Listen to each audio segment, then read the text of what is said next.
This is your beloved Minister Austin Smith with ZMR Radio on the Wake Up Call. Wake up. Wake up. It's high time. All right, we do always rise, giving all the honor and all the glory to the Most High Yahuah, through His Son Yahusha HaMashiach. Grateful for another chance, another opportunity to come forth before y'all to bring forth the word. Go ahead and one of y'all pick me up at Romans 15 and verse 4. I tell you what, a lot of people that end up calling and reaching out from TikTok and people that just watching old videos and, inquiring and wanting to hear the word. A lot of people come and they have a lot of different things that they believe based upon teaching that they've gotten before. A lot of those teaching that they have and beliefs that they have are founded in things that aren't true. And the reality of it is we got to get to the point where we unlearn certain things so we can really become and take on truth. And we find out what it is that we need to do. So let's see if we can't find out about something. Go ahead, listen to the book. For whatever Nikatab before, whatever things were written before, Nikatab to Lamadas, were written to teach us, to show us how to be like Yahuah. So that through endurance, going through without quitting, and through the Nakum of the Ketubim, through the comfort of the writings, we might have tikva. That tikva, one thing that preacher taught us a long time ago was how that tikva represents that core, something that we can hold on to, something that can help us out in that situation. A lot of times we have a lot of people that, they believe in the word faith, and, it comes to an argument of faith and amunah, but really both of those just come down to a matter of belief. It comes down to a matter of what is your belief substantiated based upon? What is it that you're holding on to? A lot of us, we believe certain things, but we don't really get to see the fulfillment of our belief until the end comes, to that moment of justification comes. Get me Alah Shamuth chapter 1 and verse 1.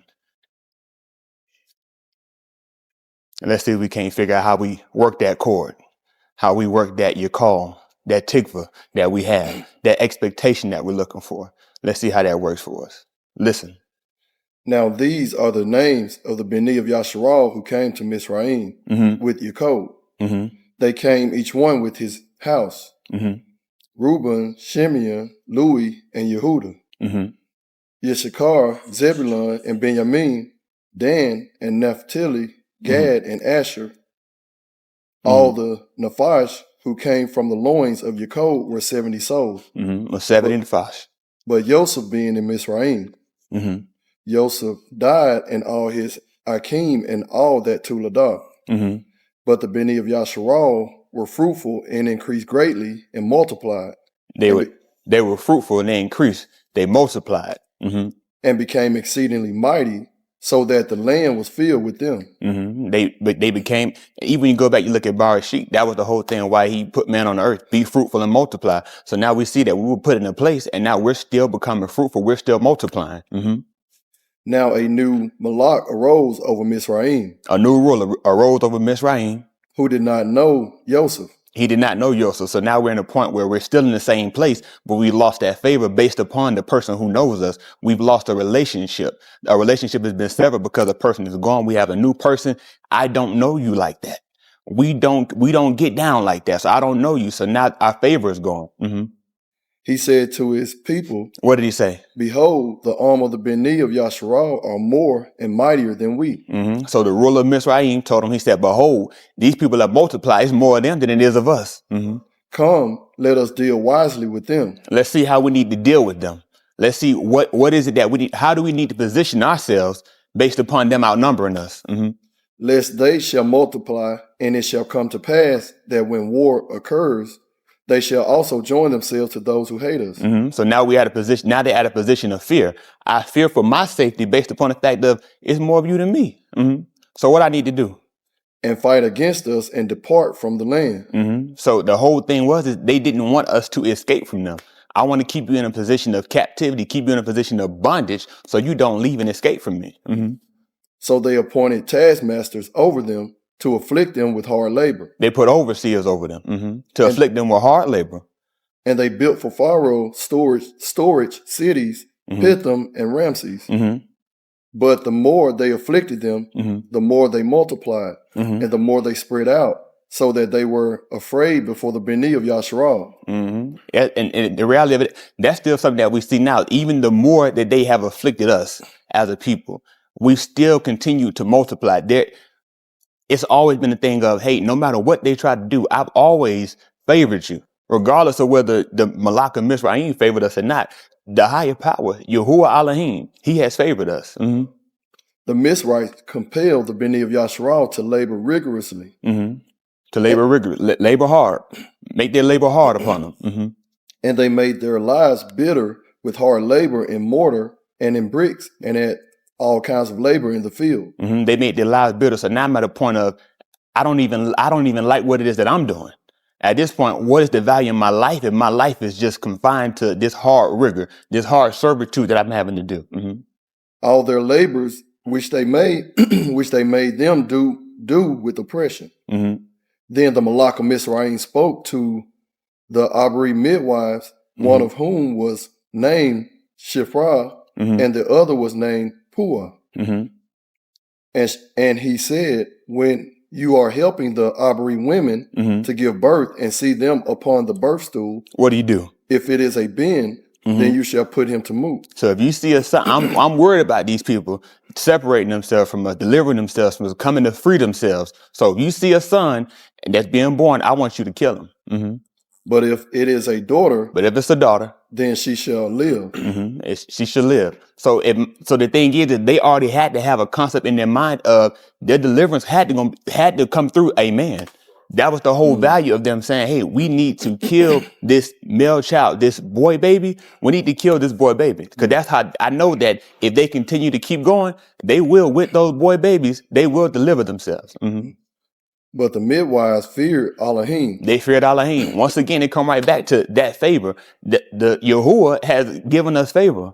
And the thing, when you're going through in your life, you don't even realize the things that might seem hard. You don't even know. It would be so much more harder if he did not see fit for you to have favor. You don't even realize that when I'm going through and I'm suffering, it could be so much worse. I have put a limit on what it is that you can go through. Even when I don't want to leave, I don't want to go too far. We'll go all over the world. But even if you look at EU, Satan told him, he said, listen, he don't feel you. He knows you have a hedge about him. There was limits to even when Yahuah saw fit to allow Satan to do certain things and afflict EU, there was limits to it. So think, what if he had reduced that limit? He said, hey, whatever you want to do, just it was steps in the process. He said, okay, first time you can afflict them, but don't do this. You can do this, but don't do this. That's what he did for them in Mizraim. I could have saw fit to kill all the kids. Then not only that, how are you going to continue to multiply? They were fruitful and they were multiplying based upon the fact that they were continuing to give birth. There was a seed that was continuing coming forth. But come on, Lee. But the midwives feared Elohim and did not do as the Malak of Mizraim had commanded them. They feared Yahuah instead. But let the boys live. So the Malak of Mizraim called for the midwives and said to them, why have you done this thing? Why have you done this thing? Because I know what I told you to do. And let the boys live. The midwife said to Pharaoh, what did he say? Because the abadym women are not as the Mizraite women, for they are vigorous and give birth before the midwife can get to them. It's something different about them. They're peculiar people.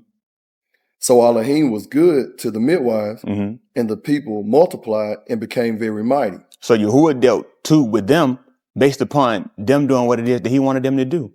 And it came to pass, because the midwives feared Elohim, he established households for them. Aki Chris, hold me. Alah Shamuth chapter 2 and 1. Come on, Lee. Then Pharaoh commanded all his arms, saying, every ben who is born, you are to cast into the river. That's right. Every ben that's born, you cast him into the Ma'im. Put him in the water. And every daughter you are to keep alive. Every daughter, keep her alive. That's the end of verse. Go ahead, give me chapter 2 and 1. Listen. Now an Ish from the Beth of the Louis went and married a Both of Louis. The Asha conceived and bore a ben, and when she saw him that he was beautiful, she hid him for 3 months. She hid him. There was something different about this child. And she was not able to hide him any longer. She gave him a wicker basket of papyrus and covered it over with tar and with pitch. Then she put the yellin into it and set it among the reeds by the bank of the Nahar. His akuth stood at a distance to find out what would happen to him. So he had an older sister, but clearly there was no fear for her life because the whole thing was about stopping the male child. The Both of Pharaoh came down to bathe in the Nahar with her maidens walking on the side of the Nile Nahar. The daughter of the ruler of Mizraim came down to bathe herself. And she saw the basket among the reeds. And she saw the basket. And Shalach heard the maid and took it. When she opened it, she saw the yellin, and behold, the boy was crying. And she had pity on him and said, this one is of the children of the abadym. So just like when the midwives were told what to do, they were told to kill the boy babies, but they feared Yahuah. Yahuah saw fit to put on their life to show favor unto him that they didn't do it. The daughter of Pharaoh, so everybody in Mizraim knew that, but she wouldn't have known that her father wanted all the boy babies to be dead and be killed. She had to know. Everybody would know. That was the whole purpose of her hiding the baby, because we all know what it is that Pharaoh, that ruler of Mizraim, wants to be done. So Yahuah had to put it on her lap to say, hey, I'm going to show favor to this baby too. So this got to be something special about this child. Then his Akuth said to Pharaoh's Bath, shall I go and Kara and Asha for you a nurse from the abadym Nashim, that she may nurse the yellin for you? Pharaoh's Bath said to her, go ahead. So the girl went and Kara the yellin's aim. Then Pharaoh's Bath said to her, take this yellin away and nurse him for me, and I shall give you your wages. So the Asha took the yellin and nursed him. So amazingly enough, the very child that her whole fear was that something might happen, this child might die, she cast him upon the Ma'im, and you ain't gonna believe it. Came right back to her. Came right back to her. She ended up having to come back and nurse and help to rear up that very child that she wanted to live, because there was something special about him. The yellin grew, and she brought him to Pharaoh's Bath, and he became her being. She took that child to Pharaoh's house, and he became a ben of hers. That was her child. And she called his Shem Moshe. She called his Shem Moshe. And said, because I drew him out of the Ma'im. And even with that name Moshe, there's a lot of different beliefs of that. Some people tell you that it means a boy baby. Amazingly enough, we was talking about that earlier. That whole field was that boy baby. Some people will tell you that that name means drawn out. He was drawn out of the Ma'im. So okay, all these things that come into play, even with the meaning of his name being argumentative, they all come in to be substantiated based off of the word. I mean, I wouldn't fight it one way or the other, because he fulfilled all those things. He was a male baby. He was drawn out of the Ma'im. Then they'll tell you that it also means savior. He came in to fulfill that. Matter of fact, come, let's read a little bit more. Let's see. Now it came about in those Yamim, when Moshe had grown up, that he went out to his Akim and looked on their hard labors. And he saw a Mizraite Ish striking an abadym of his Akim. So there was something different about him when they were out in the field, when they were out laboring, when they were out building these things. He wasn't there. He was in Pharaoh's house. But now he was coming to be of age, and I'm seeing what it is that my Akim and my Akuth are going through. The thing is, realistically, how would he have known that if I grew up in Mizraim, if I grew up in the house of Pharaoh, and I grew up just like I was Pharaoh's daughter's son? So I know that there's a connection that I have with these people. When I'm in here and I'm in this house, I look out and I see these people and I say, they're suffering. I connect with them. I connect with their suffering. I don't want to see you suffer. So he turned here and there, and when he saw that no Ish was there, he struck down the Mizraite and hid him in the sand. So he looked left and right, and he saw there was nobody that delivered, so he delivered. So if you want to take it and you want to say that his name means savior or deliverer, he delivered. He did it. He fulfilled it. Come on. He went on the second yom, and behold, two abadym Anashim were fighting. And he said to the offender, why are you striking your companion? He said to the offender, why are you striking your companion? Why are you fighting the one that you should be connecting with? The abadym people, they were suffering. They were in affliction. So why, if I'm in affliction, am I fighting you and you're in affliction too? What do I stand to gain to fight somebody that's also suffering with me, when we should really be fighting against the ones that are putting us in the affliction? Why aren't we having a mindset of fighting the things that come in to afflict us? Matter of fact, Lee, hold me Romans 6 and 14. Sure. But go ahead, keep reading, Nike Chris. But he said, who made you as a Ish, a Shar, or a Shafet over us? Who made you a ruler and a Shafet over us? Who made you in charge of us? Who gave you the authority to judge between us and tell us who was right and who was wrong? are you saying to kill me as you killed the Mizraite? Then Musha was afraid and said, surely the matter has become known. When Pharaoh Shama of this matter, he tried to kill Musha. But Musha fled from the presence of Pharaoh and settled in the Arats of Midian. So now this thing has become known. This thing has become known so much so that even Pharaoh himself knows what it is that I've done. And the thing is, if you look at it before, when a couple verses up, when Musha delivered and he separated and he delivered the abadym man that was being afflicted by the Mizraim, nobody complained.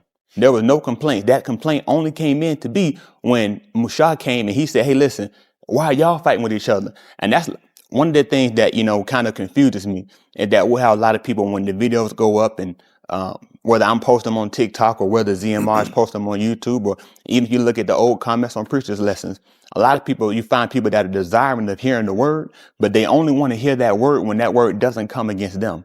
When it comes down to the point of that word coming out and telling you that you're wrong when you're wrong, I don't want to hear that. Why you yelling at me? Why you so angry? People calling it, hey, I just want to see, why is it that he preaches so angry? Why is it that he's yelling? What is it that you got out of the message? Is your issue the volume, the tone that he said it, or the fact that word came and that word hit you? That word came and that word told you that you're wrong. When I'm teaching you something, or when any one of the preachers are teaching something, not even just here, but all across the Pioneer, the Alam, the whole face of the world, when that word is going out and that word tells you something. Matter of fact, Chris, give me Tahalim 23rd division of Tahalim 23:1.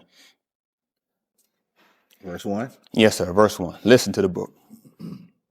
Yahuah is my ra'ah. Yahuah is my shepherd. Nothing. I lack nothing. There's no depletion with me. He makes me lie down in green pastures. He leads me beside quiet ma'im. He lead me beside the quiet ma'im. The still ma'im would tell you in the King James Version. He restores my nefesh. He restores my nefesh.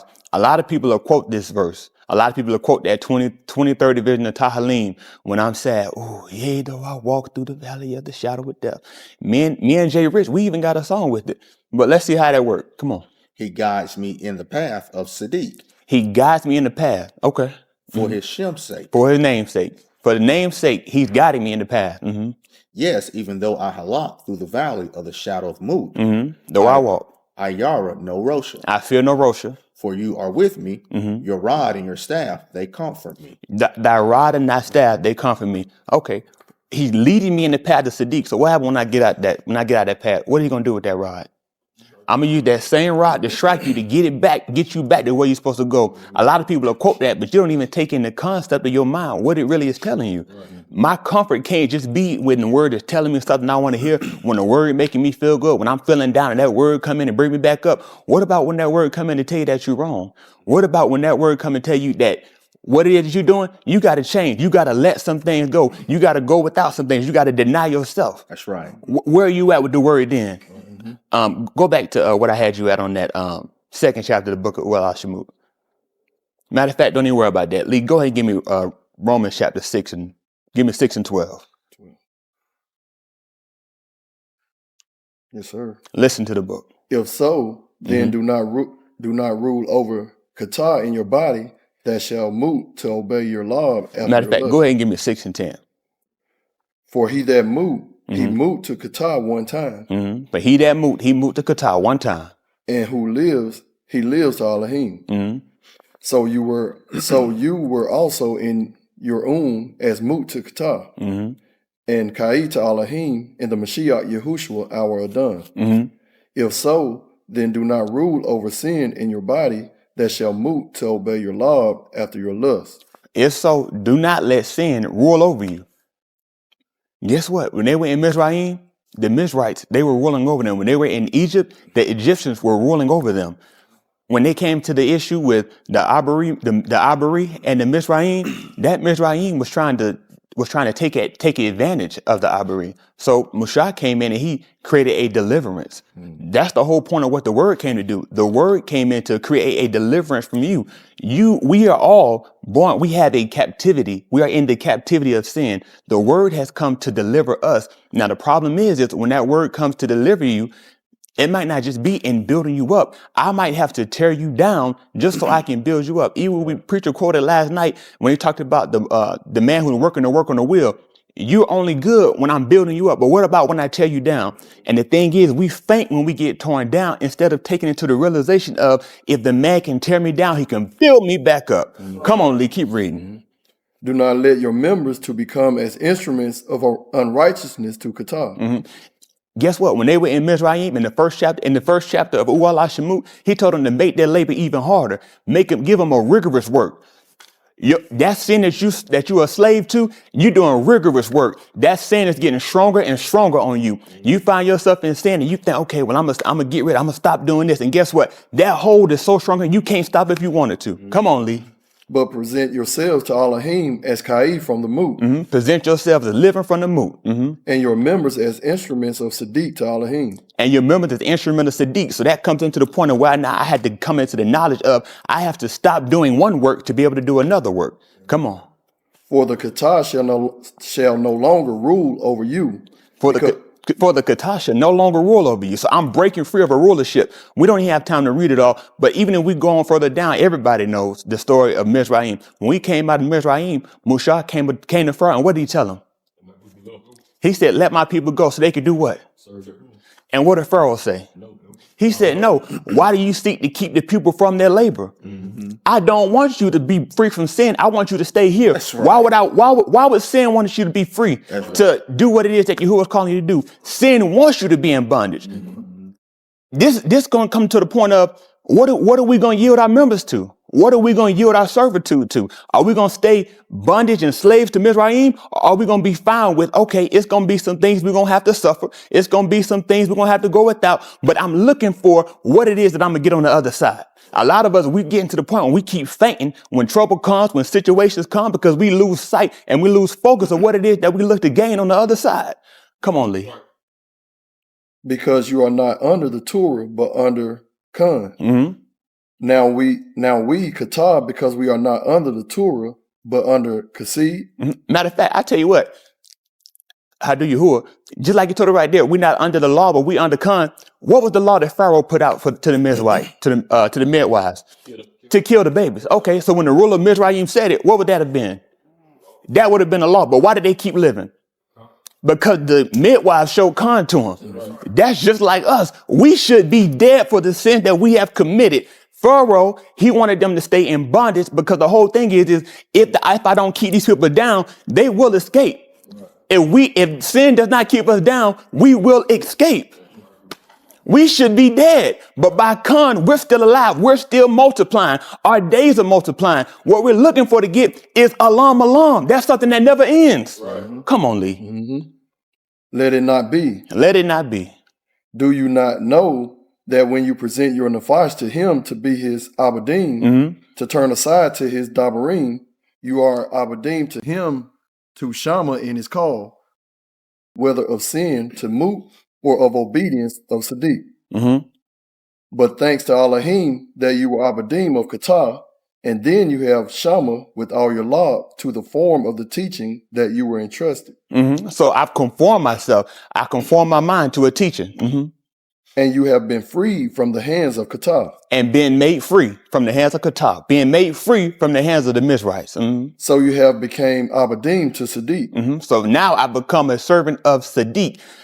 There's got to be my deliverance is only going to come based off of who it is that I'm following. Who put you over? They told Musha, who made you a ruler over us? Because they're so focused on the fact that, well, how you going to be over me? Me being over you is how you're going to be delivered. Right. I'm over you just so I can lead you out. How do you? It's so much. Go ahead. Keep reading, Lee. I speak in a darak of the Beni of Anashim because of the weakness of your basar. For when in the past you have presented your members as abadym of uncleanness. In the past you were abadym of uncleanness. You were servants of sin. You were servants of the Mizrites. And of lawlessness. Of lawlessness. Resulting in lawlessness. So now present your members as abadym of tsadq, resulting in Kadash. So now present yourselves as abadym of tsadq. Just like he told them when they left out of Mizraim, the things that you did in Mizraim, You can't do that no more. The things that we did while we were in sin, we can't do that no more. We got a new master. We got a new person that we're over. We got to follow the word. We got to follow Yahuah through Yahusha HaMashiach, because that's going to lead us out of this captivity of sin. That's going to lead us out of this bondage that we're all in. Come on. For at the time you were abadym of Kata, you are free from tsadq. When we were servants of the Mizrahites, we couldn't be servants of Yahuah. That's right. That was the whole purpose of him saying, we got to go.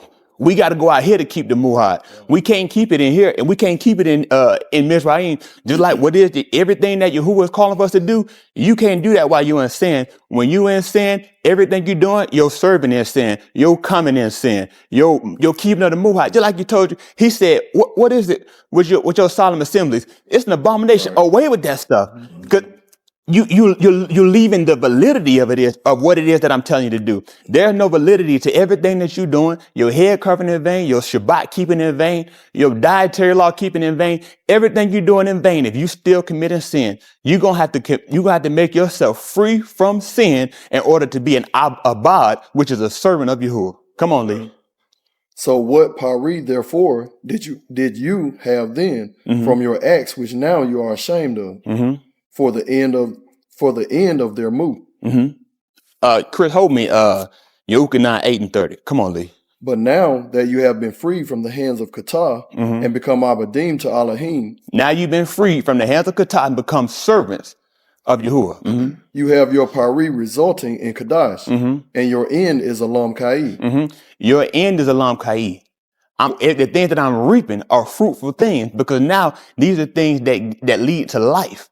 Everything they were going to do in Mizraim, I'm a slave while I'm alive, and when I'm dead, I'm never getting a freedom. There was no freedom they could get in Mizraim. There was a favor, but even in that favor, they were still in bondage. Come on. For the wages of Kata is mut. The payment for that sin that you committed is death. Everything that they were going to do in Mizraim, what were they going to get out of it? What was the benefit that was going to come to them based off of what they did when they were service to the Mizrahites? It was nothing. Were they going to inherit a land? Say, hey, you know what? You worked for me so long. Hey, you're going to inherit this and pass down to your kids, and it'll keep working down like that. No, they were slaves in Mizraim. They owned nothing. That was the land of the Mizrahites. Now, what Yahuah came to do through the hand of Mushah was to deliver them out and give them their own land. But a lot of times we don't realize that we fight that deliverance because we want to be slaves to sin. Come on, Lee. But the gift of the Kasid of Elohim is Alam Kai in the Mashiach Yahushua our Adon. This is a gift of Elohim. It's to do what, Lee? But the gift of the Kasid of Elohim is Alam Kai. The gift of the Hasid, the gift of the favor, the Khan, the Raham, the mercy is what? Is Alam Kai. Is Alam Kai. Eternal life in the Mashiach. Yahushua our Adon. Yahushua our Adon. Yahusha has to become our master. And you're going to believe it. You remember what I told you? Another thing I told you that Mushah's name might mean? Drawn out. That's what Yahusha came to do. Through the word, he came to draw us out of sin. Everybody, all the male babies that were born, what were they supposed to be doing? They were supposed to be dead. Right. Put them in the water, drown them in the Ma'im. But guess what they did? They came through, and Pharaoh's daughter, what did she do? She drew him out of the Ma'im because she favored that child. Guess what Yahushua gonna do for us if he has favor on us? He can draw us out. He can draw us out and deliver us from what we should be getting and bring us into Kai. Come on, give me Yahuah 9:8-30. Listen to the book. And it came to pass. And it came to when he pass. spoke this, many among him. Matter of fact, give me 28. Yes, sir. Then Yahushua said to them, at the time you lift up the Ben of Ish, Ben of Adam, you shall know that I am he, and that I do not do anything of myself. But as the Abba has taught me these things, so I speak. Amazing. We didn't read it because we really would have to take a lot of time. When Mushah went into Pharaoh's house, he was taught in all the ways of the Mizrahites. He was taught. He was lifted up. He was elevated from that statue.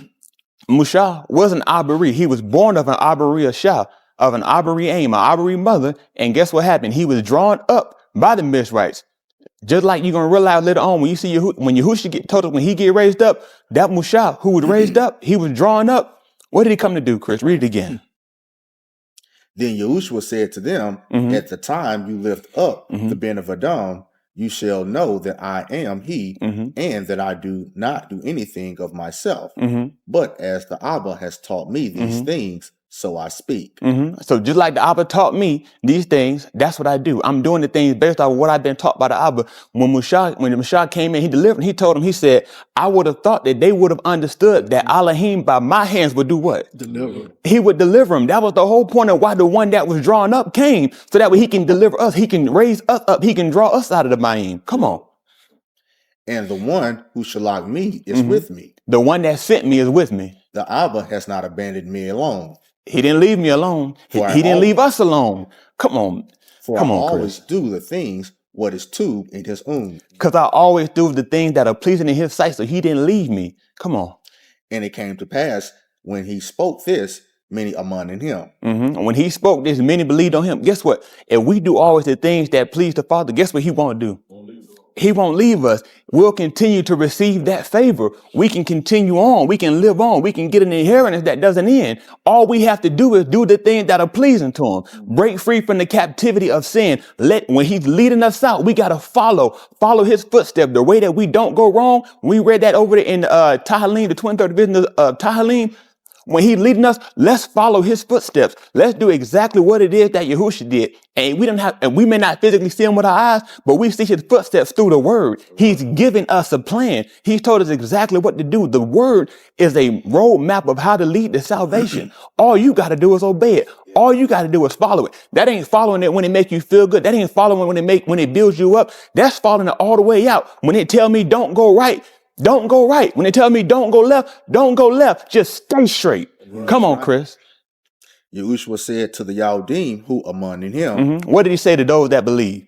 if you amot stay in my debar, If you stay in my word, truly if you stay in my word, you are my Talmudim. you are my Amon. Talmudim, my taught ones. You shall yada the amat, You'll know the truth, and the amat shall bring you out to freedom. and the Amat should bring you out to freedom. That's what we're going to get with the word, folks. If we stay and we follow the Amat will make us free.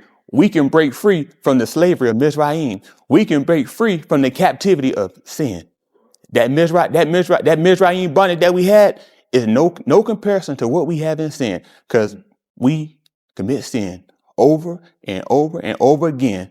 Yahuah come to try to deliver us through the word, but guess what? We fight the word because we want to stay bondage to sin.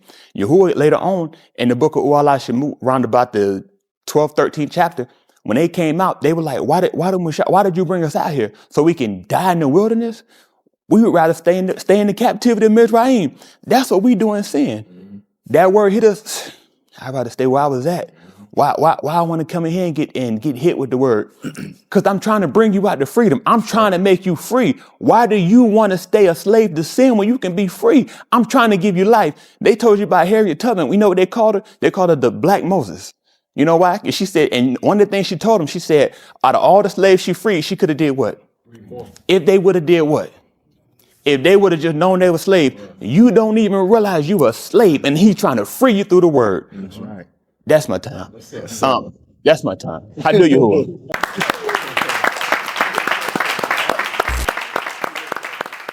You listening to Dodge Evie.